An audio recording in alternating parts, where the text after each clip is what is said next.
Imagine working countless hours every day and still not being able to afford for rent, healthcare, or basic necessities. For many people, this is their reality. 29 U.S. Code 206 has shaped the U.S. workforce since 1938 and remains one of the most debated law policies in America today. Today, I'll be explaining three things.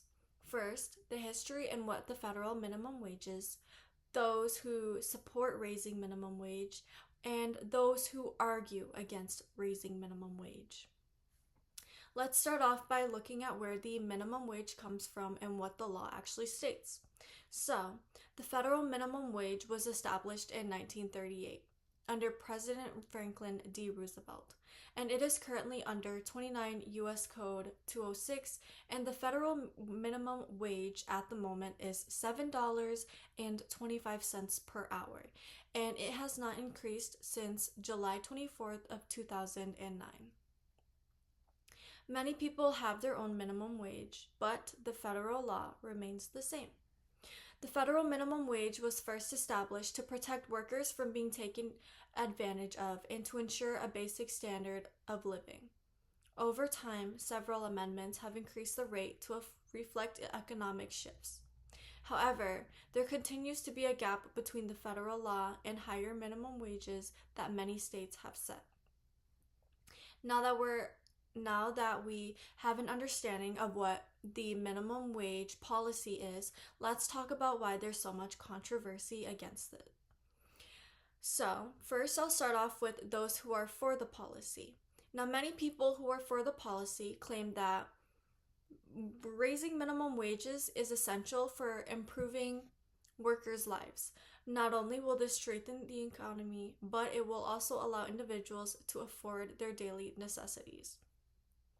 Many people that support raising minimum wage say that raising it will often benefit millions of workers. And for example, raising it would be $15. And this is also because many people of color are represented in low wage jobs. And raising the minimum wage could help close gender and racial pay gaps. And they also argue that when workers have more spending money, local businesses will profit, which can strengthen communities and help the economy grow. While many people claim that raising the minimum wage can benefit workers, many others believe that it can lead to some serious consequences.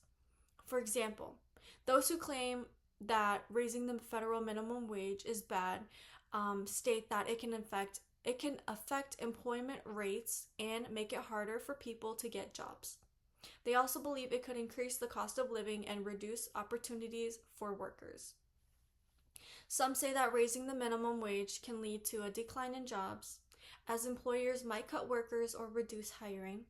In fact, the Congressional Budget Office estimated that raising the federal wage to $15 could potentially reduce employment by 1.4 million jobs.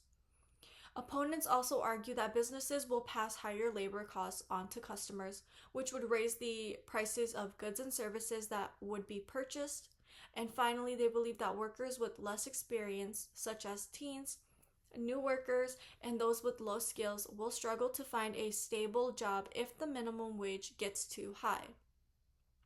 To this day, the federal minimum wage remains one of the most debated labor policies in the United States.